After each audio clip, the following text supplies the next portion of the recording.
Hi everyone, I can't believe it's another week gone by again. You know what they're saying now? They're saying the lockdown may end by May end, it may not end by May end. However, what's certain is that the end of May will be at May end, irrespective of everything else. It reminds me of last year, where actually they said the similar thing, except it was Theresa May, May end at May end, and who knows what, and that was what was going on last year. Do you remember Theresa May? And do you remember Brexit? What problems we had! Oh, can you imagine? Can you imagine we could have such trivial problems now in the world?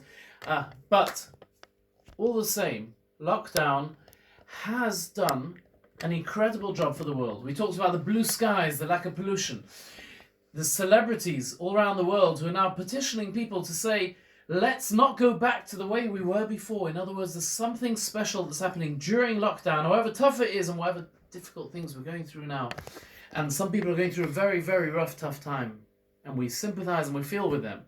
But all the same, globally, we seem to be getting a very special time during lockdown, a time where we're focusing on our relationships with our spouses, those who have children at home, having special time with them, focusing more on the homes rather than running around in the rat race. We're not driving around, we're less materialistic, you can get less in the shops, and we're managing with less. There's so many benefits that we're getting. The way we're davening now, we're learning how to daven at home even without everyone around us, without the surroundings.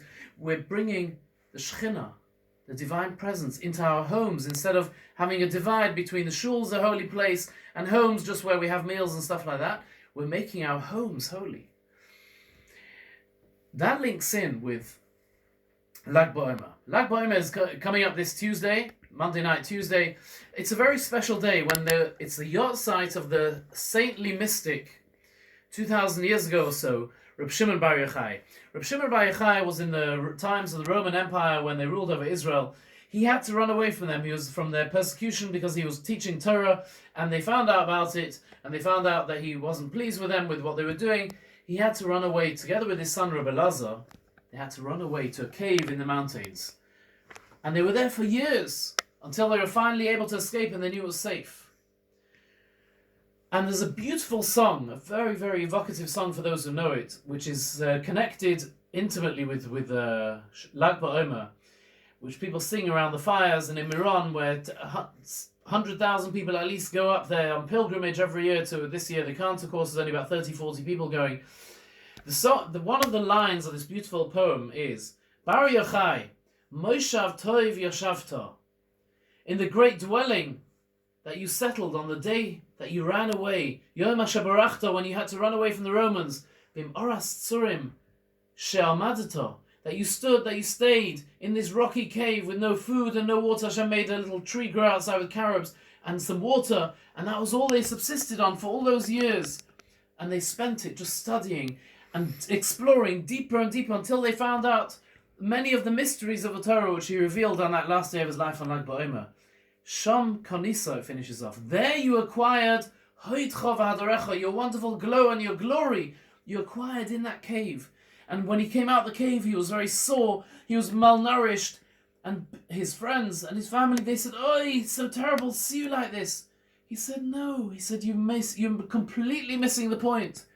This is where I was able to grow in a way that I could never ever have grown anywhere else. By being in that quarantine, in that cave, away from all society, there was a total focus on spirituality. And he was able to open up windows to the heavens, to the greatest mystical secrets that have lasted us ever since. Most of Kabbalah comes from what he taught and what he learned in that cave.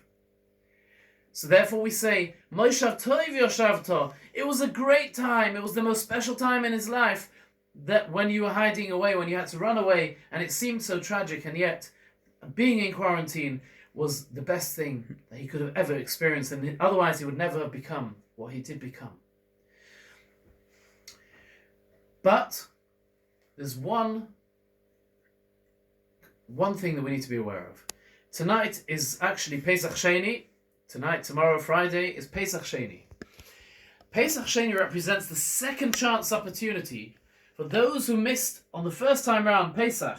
If someone's impure, they've been at a funeral, they've been near a dead body or something like that, they're impure, they're not allowed to join the entire nation doing the Korban Pesach, doing the Paschal Lamb. But a group of Jews came on the very first Pesach to Moses, to Moshe. They'd come out of Egypt. They'd been handling the Oren, the coffin of Yosef. Joseph had made them promise to take him out with them. They were impure. They'd done a great mitzvah, but they were impure. You know what? They're exempt. They don't need to do the Korban Pesach. They don't need to do that special sacrifice. They're completely exempt, and no one has any complaints about them. Yet they came to Moshe, and they said to him, Moshe Rabbeinu, they said to him, Lama Nigara, why should we have to be different? Why should we be worse off than anyone else? We want to do it. We don't want to be exempt. We want to do it. And Moshe Rabbeinu said, but I'm sorry, it's happened already. What do you want me to do? They said, please ask Hashem what to do. And he went to Hashem and made a special request. And Hashem said, you know what?